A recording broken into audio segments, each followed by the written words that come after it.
Hello, good evening and welcome to Newsnight.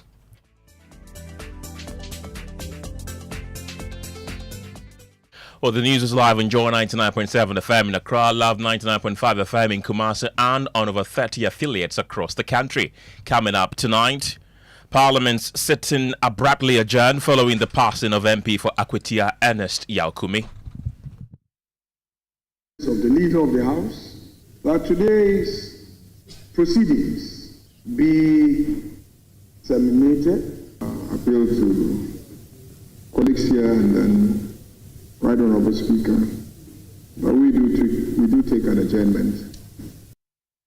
We have details as the news brought somberness and tears to the chamber, with colleague MPs paying tribute to their fallen member.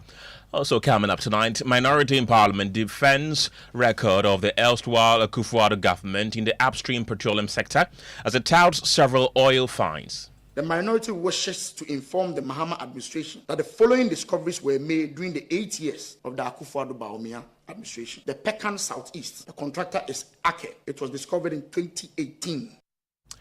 We have more as they accuse the government of seeking to take credit for the latest oil discovery when all the work was done by the previous government. Also coming up in business, IMF board assesses status and threats to Ghana's fund program as it gets ready to approve disbursement of some $370 million to the country.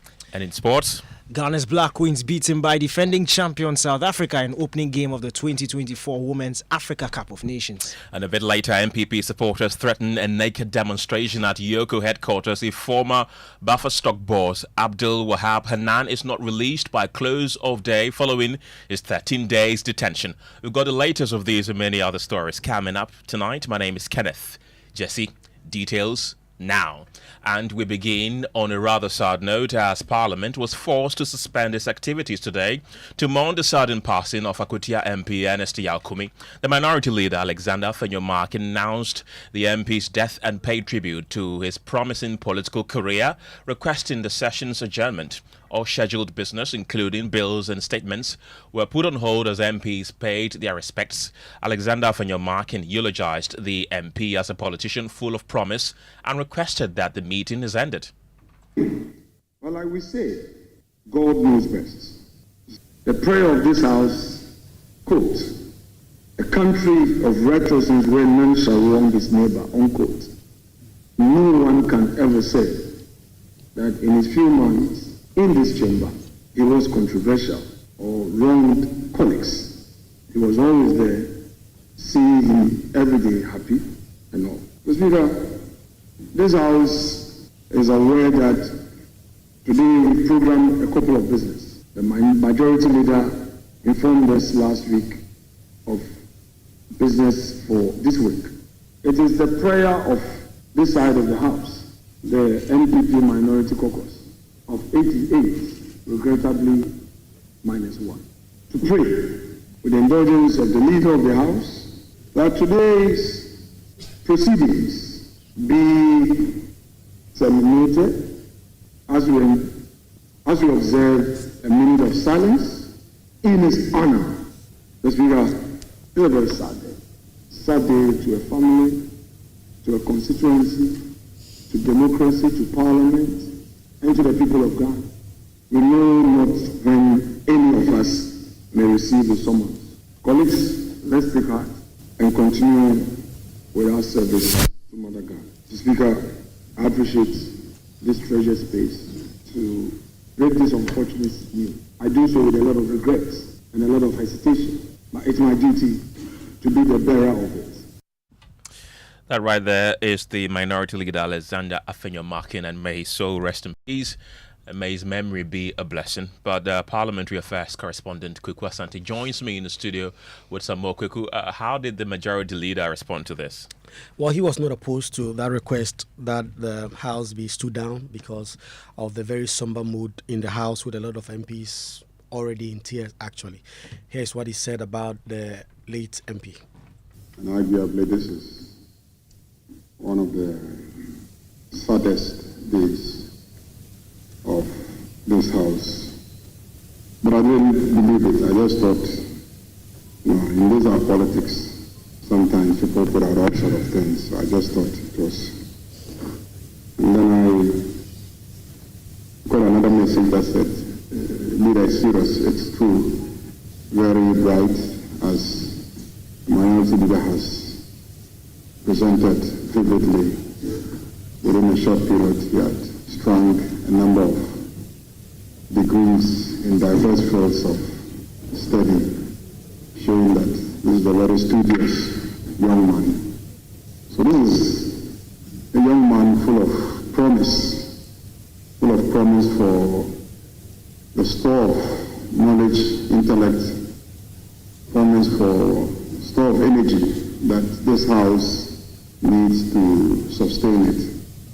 The prime of his life, I mean, like minority leader has indicated, he has everything that a young man of his age will need. And to be taken away from us at this stage in his life is not only a loss to his family, it's not only a loss to Akwatia as a constituency, it's a loss to Ghana because we wouldn't know where he would have ended up in terms of the leadership of this country. And we may never know what we have missed.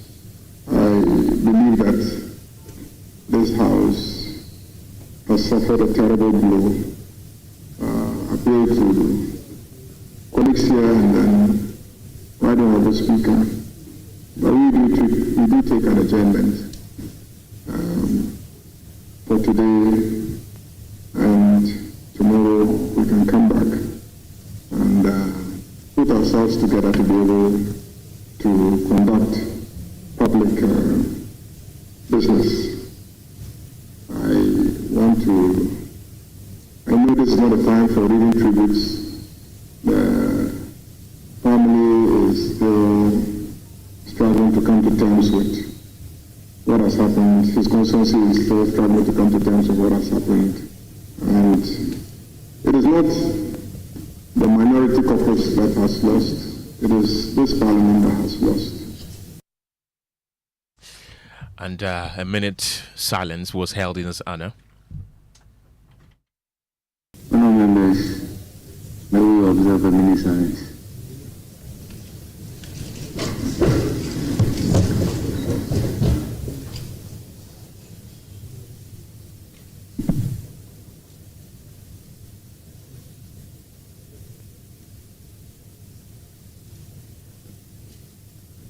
May his soul rest in perfect peace. Amen.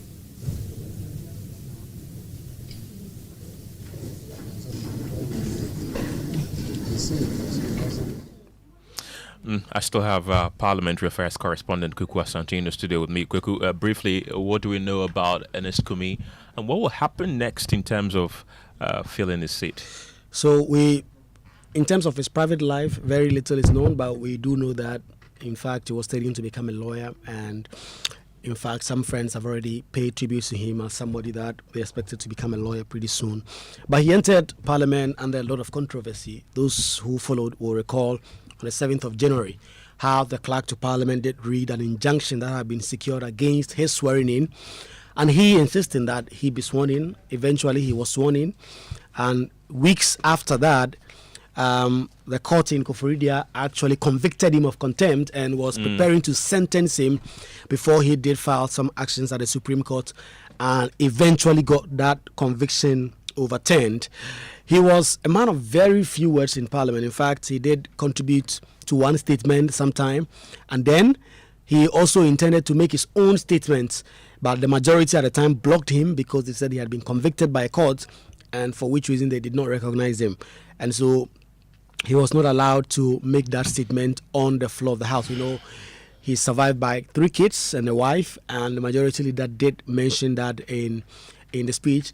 We're told he's a stalwart of the party in the Eastern region, in Akwatia, where he contested in 2020 and failed by a very slim margin, and then won that seat again in 2024. And so he is well respected within the party. The party's 2024 flag bearer, Dr. Baumi, had already put out a message eulogizing him and wishing him well as he goes to the chamber above, in the words of Alexander Fenyo-Martin. Thank you very much, Kweku. We know that he entered Parliament through the opposition New Patriotic Party and have been joined on the telephone lines by the national organizer of the MPP, Henry Nana Boakye, to tell us a bit more about the man who has sadly passed away. Thank you very much, Henry, for your time. How is the party receiving this news of his? Ivas, this is devastating news. Today we were having our National Executive Committee meeting at the party's headquarters when we received this unfortunate, this sad news of Ernest Kumi's demise. That's quite unfortunate. We have lost a smart, young, sharp, and intelligent guy. Indeed, he was one of our rising stars in Eastern Region. Very young, just about 40 years. I was with him for a conference in Brussels recently, and he was just telling me what he's gone through, the elections, the difficulties. And during the campaign period I was there, I visited his constituency, and I saw how eager and how he was managing his campaign, and I knew he was going to win this time around. Even after he won, your colleague just mentioned the kind of legal battles he had to go through and all of that. Yeah. Even I can tell you that we have lost an emerging star in the MPP, and it's unfortunate, very, very unfortunate. I was saying on a different network that the Bible says that in all things give thanks to God. But sometimes it's very, very difficult under the circumstance. But then that is what we have been enjoined by the scriptures to do. That in all things we give thanks to God. To extend the party's condolences to the family and the wife especially. And you can imagine what she's going through at this moment. A very sad period for the family. I pray that the good Lord strengthens them, gives them that boldness and that courage to go through this trying times. That's a very sad situation there, Henry. But this is Kenneth, by the way. On a personal level, though, what was your relationship like with the departed Mr. Kumi? Ken, beyond politics, he was a good friend. I speak to him a lot. That is why I was saying that even when we went for the conference, we shared. That was the last time I saw him, although I was talking to him. It's very, very difficult to accept this, but that is a reality. That is what it is, and it's quite sad. I saw images of when Nabu Happy was wrapping his seats with the red cloths, and it was quite sad. So these are very unfortunate times for the party, and it's very sad. And it is very sad. It is very sad indeed, Henry. Nana Boakye is the national organizer of the New Patriotic Party. Thank you very much for your time this evening. Let's still stay on this sad story and speak to Kwesi Azor, who is in Achim Wenchi, around the constituency of the departed Mr. Kumi, his hometown. We understand Achim Wenchi is his hometown. Let's get Kwesi Azor on the line and speak to us right now. Kwesi, thank you very much for your time. How are people in Ernest Kumi's hometown receiving this rather unfortunate news? If you can hear me, I'm currently at Achim Wenchi, where Ernest Kumi was his hometown. Residents here are very sad. I got here around 4 p.m. and you can see from their faces how they are mourning Honorable Ernest Kumi. I decided to go to his home where the mother is. The mother is not feeling well, so I decided to go and have a word with the mother. Unfortunately, what I heard was, upon hearing the shock, the information, the mother has felt sick, so they decided to send the mother to hospital. There is a quite very sad development over there. I decided to speak with the brother. He's also said they have received the news and they are preparing to go to Accra to meet the wife and the family so that they can see what they can do. Currently, residents and people of Achimwenchi are very sad. They are in their street clad with red and black, mourning Ernest Kumi. His popular name is Akwetia Starboy. Currently, they are mourning him. A lot of them are saying he's a very good man, kind man, and dedicated for the job. And they are surprised after hearing the sad news. So currently, Achimwenchi is very down. You spoke about the mother. What's the mother's current condition right now? Is she stable? I called one of the uncles and he says the mother is stable at the moment. Upon hearing the news, I'm told the mother is not well. She's suffering. She's very sick in the house. Upon hearing the news, the mother went down. So they decided to take her to the hospital. So currently, she's receiving treatment at the hospital currently.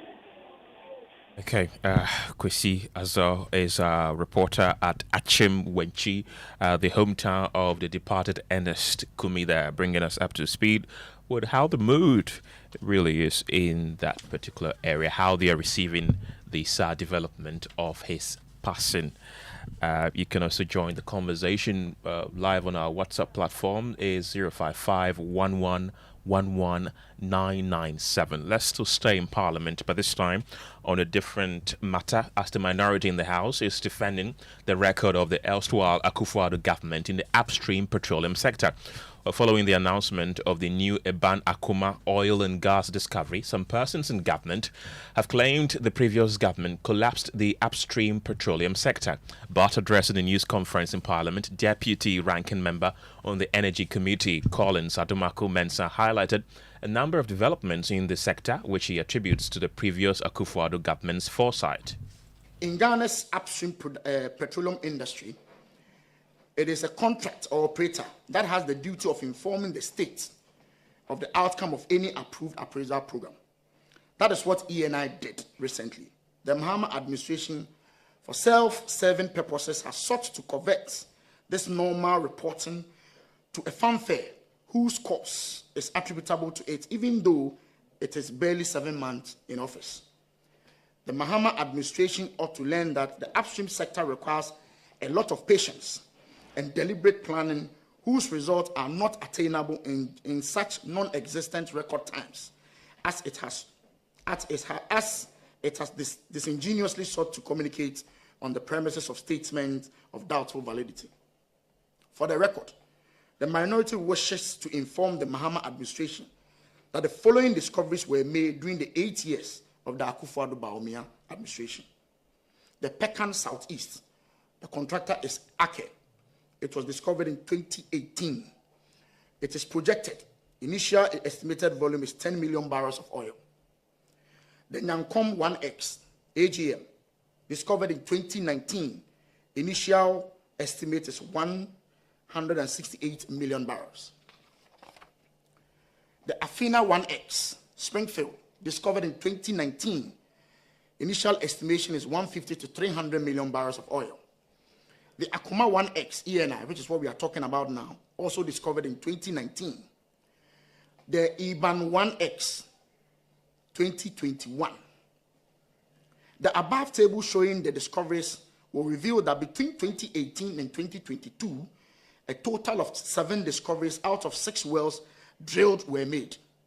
ENI's Afrakuma 1X well resulted in 2 discoveries of what the geoscientists call the Abian level and the Cenomanian level, hence the count of 7 discoveries out of 6 wells. that were drilled under the Akufo-Addo Bawumia administration. The minority also describes as disingenuous any claim that the latest Eban Akoma oil and gas discovery is attributable to the Mahama administration.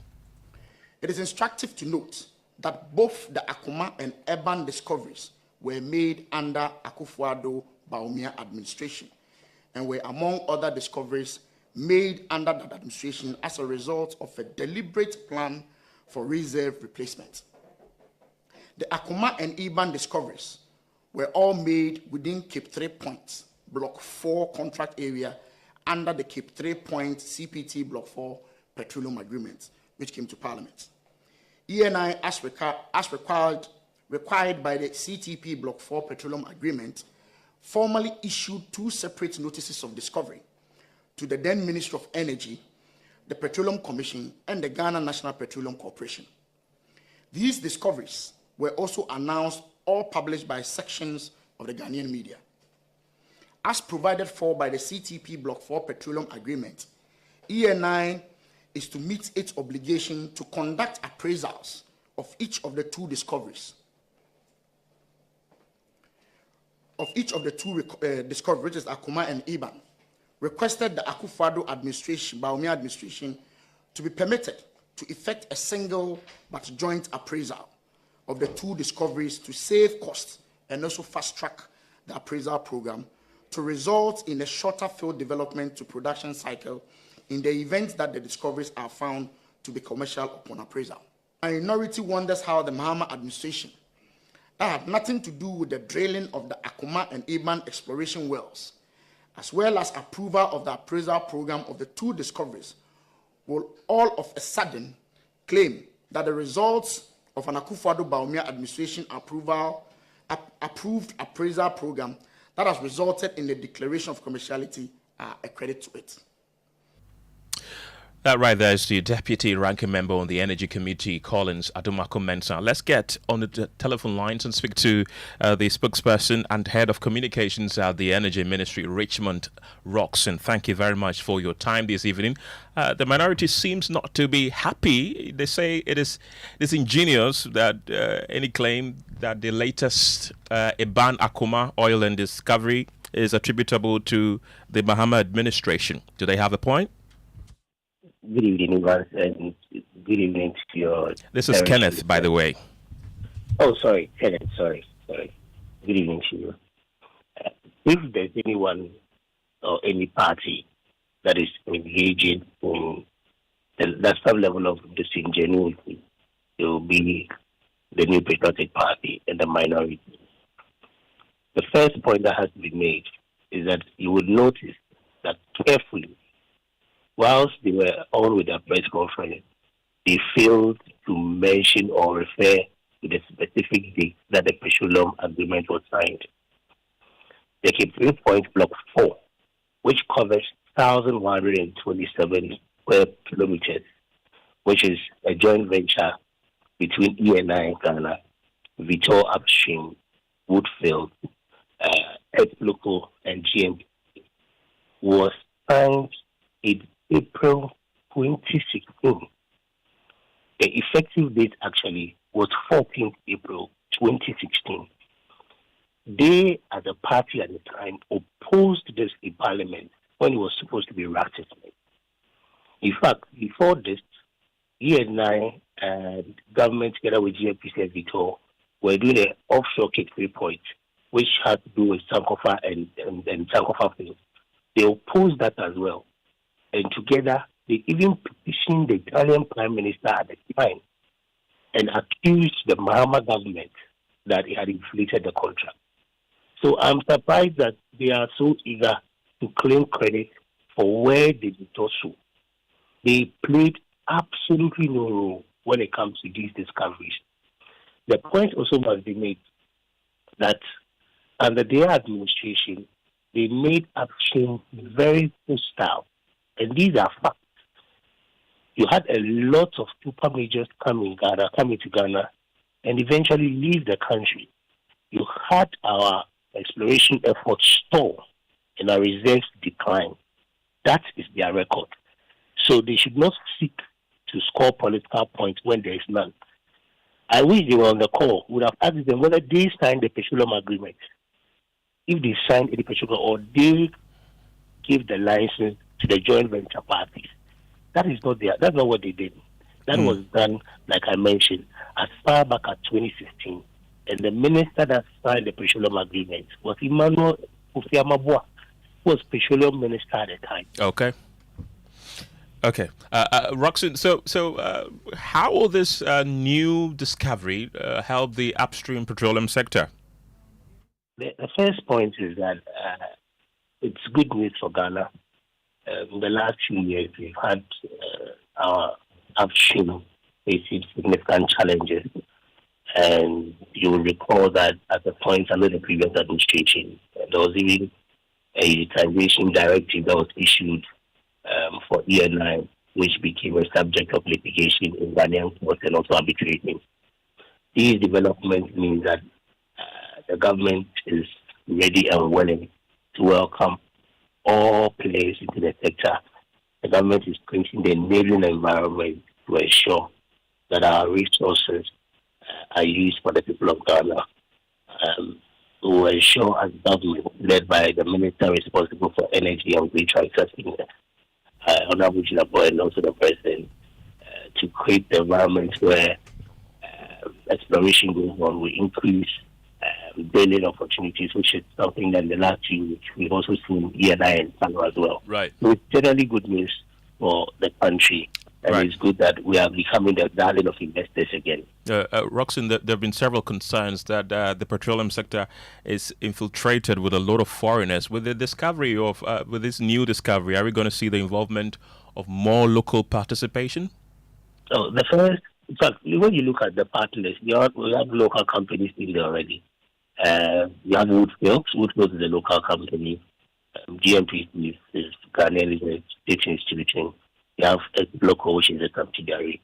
And more importantly, we have a local content law when it comes to upstream. So already the LI is that you should always have Ghanaian participation in some of the sectors. So you'll be rest assured that the people of Ghana will benefit from it. Richmond Roxanne is the spokesperson and head of communications at the Energy Ministry. Thank you very much for your time this evening. Let's do some more politics. As supporters of the opposition New Patriotic Party have vowed not to leave the headquarters of the Economic and Organized Crime Office, YOCO, if the former Buffer stock boss, Abdul Wahab Hanan, who has been in detention for 13 days, is not released by the close of day. Abdul Wahab Hanan and his wife were arrested by YOCO on the 25th of June over alleged financial crimes. Now, his wife has since been granted bail, which was set at 30 million Ghana cedis. But Hanan, according to authorities, is yet to satisfy the conditions of his 60 million Ghana cedis bail.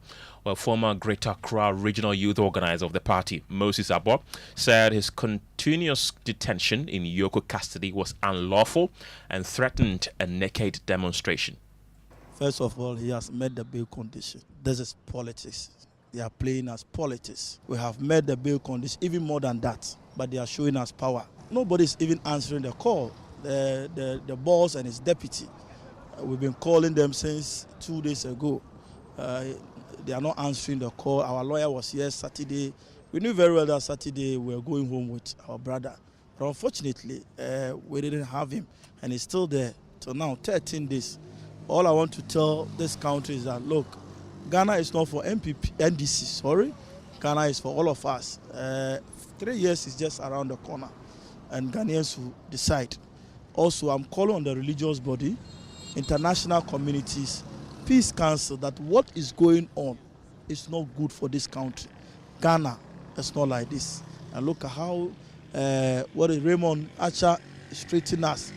Someone who has credibility, a responsible person with wife and children, you will just lock him up for just 13 days and nobody is saying anything about it. No Christian religion is talking about it. Peace Council is not talking about it. I am calling on international community to come in because Ghana is a peaceful country.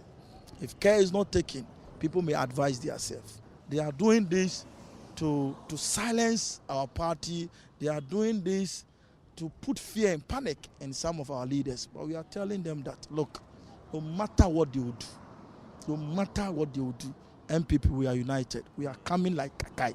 And with 2028, there is no go area for MPP. So we definitely be MPP. And I'm advising them. And those who are behind it, you are young. Don't allow yourself for any political party to use you to be intimidating people. So share your thoughts with us on the stories that we've run by you so far on our WhatsApp platform 055-1111-997. It's now time for business, and George Rafe is here with the latest. George, what's up? Well, a lot of things are happening, or a lot of things are happening in business when you said what's up, because the IMF board is currently assessing the status and threats to Ghana's fund program, as it is actually getting ready to approve some $370 million to the country. Right. And they are currently meeting in Washington, D.C., looking into Ghana's program. Right. But the 22 executive directors of the board and what we are picking up is that they are likely to approve 370. But what people will be looking out for is what are the concerns that they will raise about the fund program, right, and threats as well. And let me ask you, for those who came to town last year during the December in Ghana, any idea the average spend? Oh, I saw in the news there was $3,000. Okay, but that was it's more than actually close. Right. $2,600 just within that 2 weeks in Ghana. That's a lot, isn't average it? spent by an individual. And I'll be getting you more on that on the latest tourism report released for last year. Okay, so George, does that mean that with the money being ready to hit our accounts, what is it going to do for the economy, the CD and all that? Is it going to? I think that for many people, it's about the confidence, or what is the fund saying about the program. I think that the money for a lot of people is not that really important. What is the fund saying about the economy? Yeah. And also, what are the development partners going to look at this and react to the economy, as well as investors, meaning that you're on track with those critical structural reforms and what that would do by bringing in additional funding from the World Bank and the development partners. And even you're talking about resuming the floating of domestic bonds and even possibly going onto the international market. And how that would send that signal. That is more the important thing here than the $370 million. That should hit Bank of Ghana's account before Friday, actually. That's some good news. The Business News on Newsnight is brought to you by MTN Business. Welcome to the new world of business. Kingdom Books and Stationery, your number one stop shop for all your office essentials. Synthesis Tanks and Pepsodent Herbal and Charcoal. If home is where the heart is, then let's go home, shall we? Let's go where the entertainment is, where the passion is, where the laughter is, and sometimes even the tears too. Let's go where we feel safe enough to share our opinions. And sweet. Where we do that embarrassing little dance to our favorite song. Let's go home where the love, the care, and the joy live. There's no place like home. Connect your home to super fast internet with affordable data bundles from MTN Home. Visit broadband.mtn.com.ga or your My MTN app to sign up today. Everywhere you go. M&C Group is a leading investment holding company with expertise in minerals and food commodity trading, precious minerals refinery, real estate development, and logistics and energy. With individually registered companies, our headquarters is located in Accra, Ghana, with operational offices in Dubai, UAE, Hong Kong, and Guangzhou in China, Johannesburg in South Africa, Virginia in the USA, and Milan, Italy. We connect business markets and drive growth. Trust us to maximize value in every deal. Call us on 0302-551-917 or 0302-551-918 or send us an email mncgroup@mncgroupgh.com. MNC Group, totally reliant. Son, son, we are so proud of you for setting up this hospital. I really love those hospital beds and waiting chairs. By the way, did you import them? No, Dad, I didn't. I actually got them from Kindle Books and Stationery right here in Ghana. Wow. We also bought our office supplies, safes, executive desks and chairs from Kingdom, and they gave us expert advice on how to set up our office. Guys, that makes 3 of us. I also got our sofa and bedroom sets, plus our dining hall furniture for our new home from Kingdom. Wow, Mom, that makes 4 of us. I usually get my stationery items from Kingdom, and my teacher also mentioned that our classroom furniture was provided by Kingdom. So there you have it. Whenever you're thinking about setting up an office or acquiring furniture for your home, etc., Kingdom Books and Stationery should be your first port of call. With over 40 years experience in the industry, we stock and supply a wide variety of globally sourced office and home furniture, stationery and equipment. Visit our head office, Takweje, Osu near the Osu Cemetery, Tema near Community 4, Takoradi opposite Vijay Mays Plaza, Cape Coast University Bookshop, Spintex Road near Absa Bank, Atomic Center Point Mall, Winneba University Campus, KNUST, the University Bookshop, and Santasi in Kumasi. You can also visit our shop online, www.kingdomstoreonline.com. Hurry while stock lasts. For further inquiries, contact us on 050-162-0810 or 0302-764-101. Email info@kingdomgh.com. Kingdom Books and Stationery Limited, where quality and affordability is assured. Terms and conditions apply.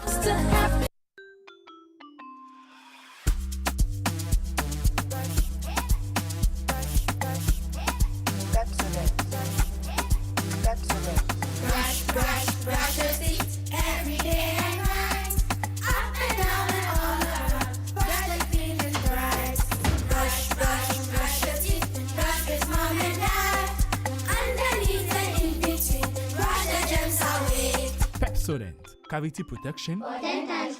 This advert is FDA approved.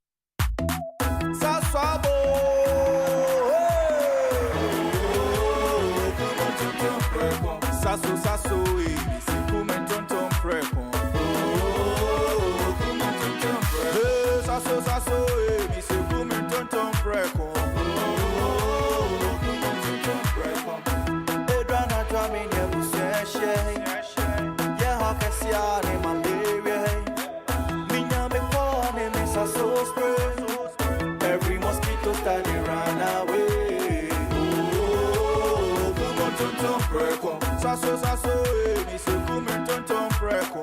Oh, come on, tonton preko. Sasso, come tonton preko. Nani sham ne die demonstranko. This advert is FDA approved.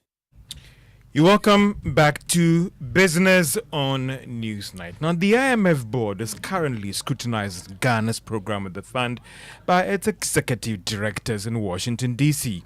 There is more in the following Business Desk report. The executive board of the IMF is currently reviewing Ghana's program in the board meeting in Washington, D.C., USA.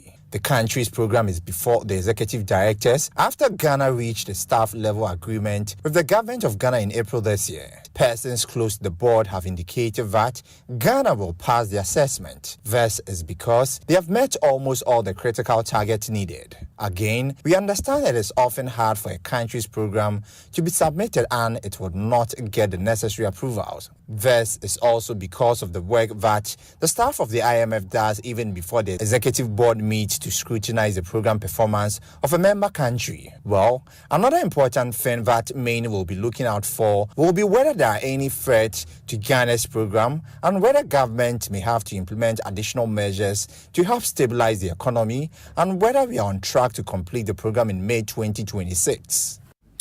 And that is a Business Desk report. Meanwhile, economist Professor Patrick Kumi has maintained that he doesn't expect any surprises at the end of the meeting later this evening. If you look at how much progress the new government has made and its commitment to the objectives of the program and the fiscal consolidation agenda, the board of the fund should be impressed with what they have seen. So I don't expect any difficulties at all. And I think the other conditions that were required, it appears that the government has met all of them. So now, what should government be doing to sustain? I think keeping the reforms. It shouldn't seek to pass laws and regulations and reform measures just to tick boxes, but the rate should be deepened. And why is doing that? I think the government needs to start making the investment in the real sector to ensure that now we are riding on a wave of confidence and good feeling about a new government. I think that one will die out soon. And when that has happened, it is fruit from the real sector investment that will begin to tell us how much progress we've made. And so I think it's absolutely important that the government knuckle down and start the real sector investment. It was good that it launched the 24-hour economy, but that's only on paper. We need to begin to see implementation. And that is economist Professor Patrick Kumi. Now, the average expenditure by each tourist or international visitor that came to the country during the December in Ghana last year was more than $2,600. This was captured in the 2024 tourism report. Now, these are spending that covered accommodation, entertainment, food, beverage, and shopping. The report also showed the majority of these visitors came from the United States of America, whilst others also stayed in private properties and hotels. Now, the ECOWAS Bank for Investment and Development has dismissed claims that its agreement with engineers and planners for acquisition of Black Water Gold project had some political influence. Now, speaking at the signing ceremony of the $130 million facility agreement with engineers and planners and Zuma Resources Ghana, President of the bank, George Donko, emphasized the project's economic significance. And so, engineers and planners, being one of our good customers, we decided that we should be involved in the acquisition of this Black Water project. And as he said, we started about 2 years ago. So it means that all the due diligences and all those have taken place. So please, let us be mindful of this. As Dr. Samjona said, this project has nothing to do with politics. Please take note of that. 2 years ago, Mr. Ibrahim's brother was not in power at all. And we started in 2023. By the grace of God, we are almost there, and today is the historic signing of this very, very important project. Now, engineers and planners, as I said, has not only been a good customer, but we have had very strong relationship with them in terms of supporting the initiative that we have undertaken over the years. And that is the president of the ECOWAS Bank for Investment and Development, Dr. George Donko.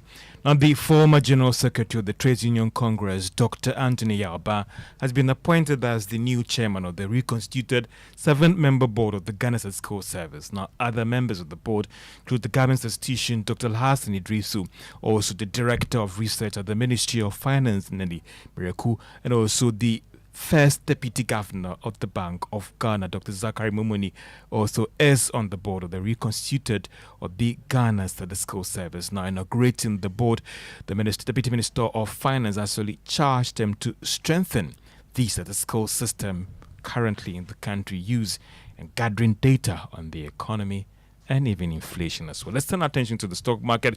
If you are a shareholder of MTN, there was some good news for you because it was up by 2 pesos to close at 3 Ghana cedis. That of Guel was also up by a peso to close at 2 Ghana cedis, 1 peso. And that's all for business on Newsnight. Let's talk sports. And Scranton is here.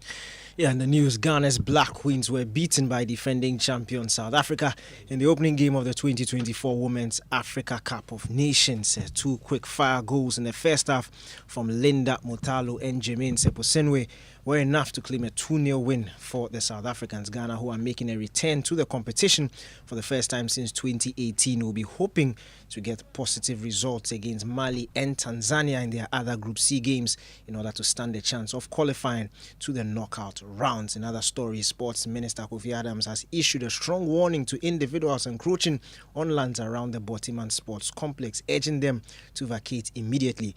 The minister gave the directive during a visit to the facility to inspect ongoing works and assess its current state.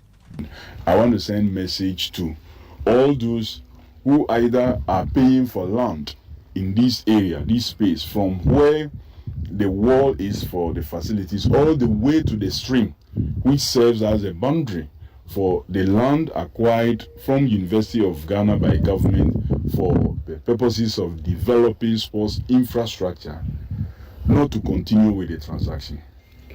Those who are engaged in construction, who have paid already and are constructing, it's better for them to stop. Our Sports Minister Kofi Adams speaking there, bringing an end to sports. Back to you guys. Well, thank you very much, Daniel. You're still listening to News 9 here on Joy 99.7 FM in Accra, Love 99.5 FM in Kumasi, and on over 30 affiliates across Ghana's 16 regions. Let's bring you more stories tonight as lawyers for Chief Priestess turned evangelist Patricia Siedu, popularly known as Nana Agrada, have filed an appeal against her 15 years jail term. Nana Agrada was sentenced by an Accra Circuit Court for defrauding people through a false money doubling scheme. Well, her lawyers have today filed an appeal to challenge the sentence's severity. My colleague James Aveji joins us on the telephone lines with details of the court document. And James, what specific reliefs are the lawyers seeking? Ken, if you can hear me, they are seeking two key things with which they've laid some basis to as well. The key relief they are seeking is that the conviction and sentence should be set aside as a judgment is, in their words, unreasonable and cannot be supported by the evidence on record, and that too, the whole trial is wrong in law. The grounds for their release varied from the fact that they said that the trial judge denied the petitioner fair trial by calling her to prove her innocence when prosecution had led no or sufficient evidence contrary to Article 19(2)(c) of the Constitution. They also say that the trial judge demonstrated manifest bias and personal animosity towards the petitioner, which is the Nana Agrada, by persistently engaging in confrontations, harassment, and intimidation of the accused lawyers in open court, thereby denying her adequate and effective representation. Finally, that the sentence of 15 years in hard labor is harsh and excessive, taking into consideration the circumstances of the case. What is important to note is that the appeal is filed in the absence of the full written ruling of the judge. So what it means is that they are likely to amend this appeal when the full or final ruling is finally given out under the hands of the judge who presided over the case. Well, thank you very much, James. Away from the court, the farming community of Nipa-Hiamwa is appealing for help to save its only basic school from collapse. Built by villagers nearly 30 years ago, the structure is now held up by wooden pegs and closes whenever it rains. And Sabit reports that pupils and teachers are now hauling sand to rescue what is left. Along the Techiman-Kintampo Highway lies the farming community of Nipa-Hiamwa. Its future embodied in its only school, the Nipa-Hiamwa Basic School, built by the community themselves back in the year 1994 with a hope for their children's future. 30 years on, that hope is crumbling. What you see here isn't just an old building. It is a structure being held together by sheer will and these wooden pegs, a desperate measure to stop it from falling down on the pupils inside. Adu Yauda Costa is the headmaster of the school. We have a lot of challenges in the school. As we can see from the footage, we have challenge of office, we have challenge of school building. Behind me, these 4 classroom spaces, built by the community with these wooden boards, houses from KG1 and 2 through to primary 6. We do multi-grade. Multi-grade in the sense that class 6 and 5, class 4 and 3, class 2 and 1. That's how we manage things here. And it does not help teaching and learning.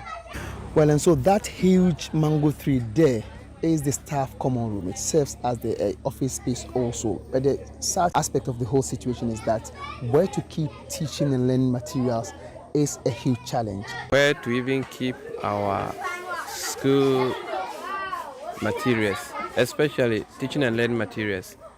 Faced with neglect and lack of immediate help, the community isn't just waiting. Teachers and pupils are literally taking matters into their own hands. We met them upon our arrival hauling sand to try and shore up a section of the classroom floor that's given away, a stopgap measure for a crisis needing a permanent solution. The resilience of Nipahiamoe's teachers and pupils carrying sand to save their own classrooms is both inspiring and deeply troubling. This school, built on community hope 3 decades ago, is now a symbol of neglect. The pegs holding it up won't last forever. The people here have an appeal to authorities and philanthropists.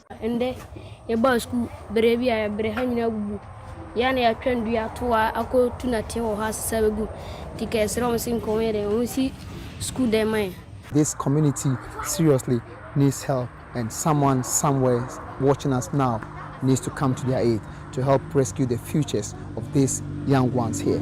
From Nipahiamoa, here in the Bono East region, my name is Ernest reporting for Joy News.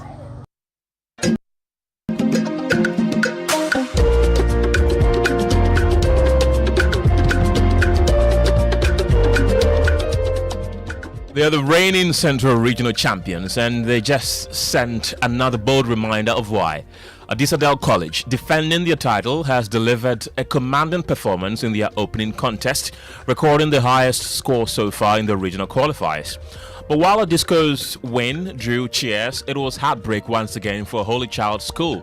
For the second year running, they've been knocked out, and this time by Winneba Senior High School. Here are excerpts.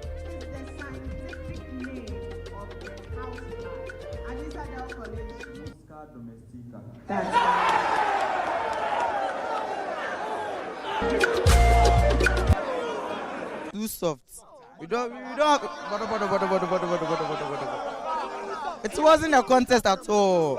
It wasn't a contest at all. I'm very excited. I'm very elated. My boys, they didn't learn. They were playing game. This contest is that down ball. It's a down ball contest for us. You get it? We are going to win the national.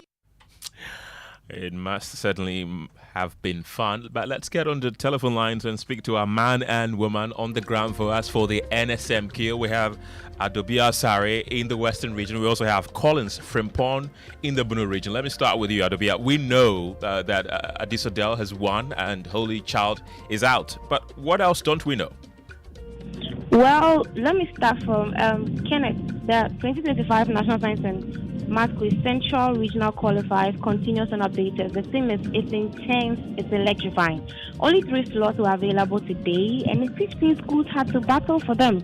So the Naman SHS have won themselves a first slot. The second sound you're listening to of the students happily saying their students didn't even learn were students of Winneba Senior High School after they kicked out Holy Child.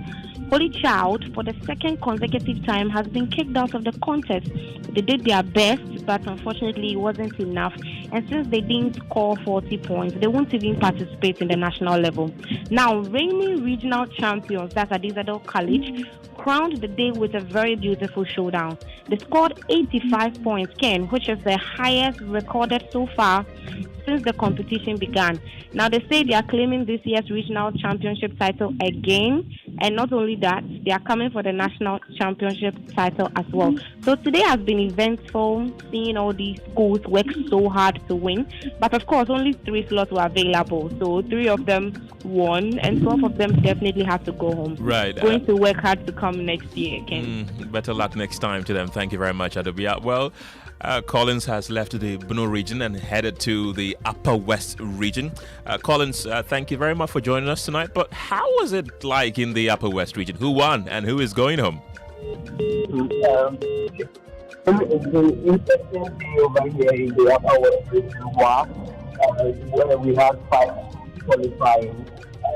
We were supposed to mostly the one who wins the contest qualifies, but if they're able to secure 40 points and you don't even win the contest, you make it to the national championship. So we have the 2 guys that Laura and Technology secured 44 points earlier today, and they qualified for the national championship, even though they didn't win their contest. They had random points in there, who had points. Now, last year, the 2 of them lost home and random qualified, they sent the points over there. So this year, it was really a battle that both of the schools wanted to have the bragging rights.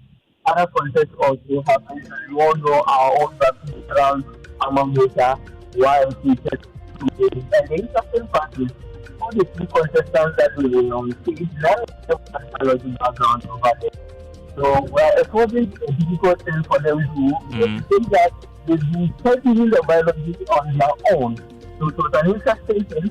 But the third point is that even though the instances may be in a seminar 45, they've been to the finals before 2012 and 2014, we were all in the final. But this time around, even though they qualified, they got to the 22 points, and it was a disappointing thing for the supporters. But we are hoping to amends in the national champion.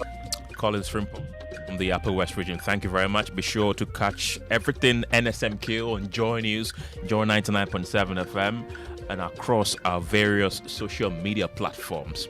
Well, let's bring a few of your messages that you've been bringing in. This is from Philip Abochi in Keta. He says, tears dropped from my eyes when I heard the news this afternoon. The family of the late Ernest Kumi should accept my condolences. This is from Musa Abattoir in Aswasi. He says, minority of these critics are just making noise, trying to create something out of nothing. The truth is, by all intents and purposes, we're witnessing more viable and stable energy production now than we ever did under the Akufo-Addo Bawumia administration. This is from Charles in Legon. He says the NDC brought equipment to resolve Dumso in 2016, but the MPP dubiously claimed credit for ending Dumso.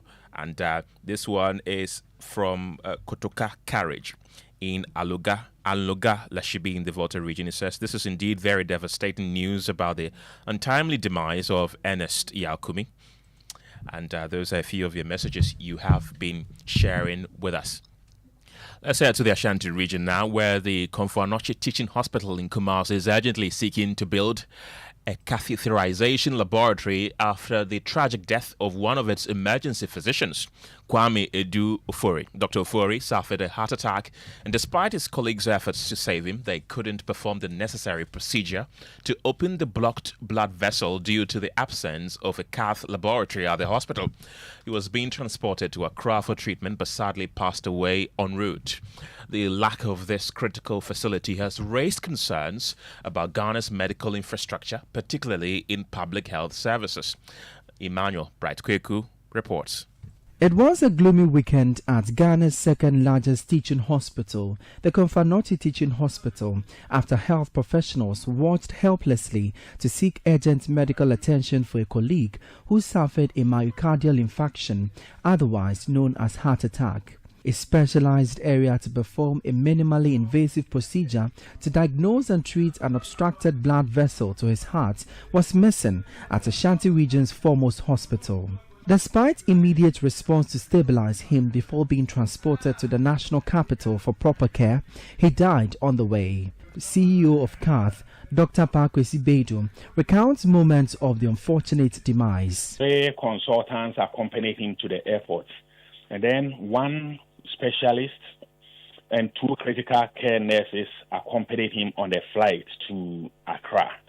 We were in constant touch from takeoff to touchdown. So when they got to Accra, we were told, they've arrived safely and he was okay. So they transferred him. Arrangements again were made to send him to UGMC, University of Ghana Medical Center. They also have the cardiac cath lab. We got the unfortunate news later. So it's devastating.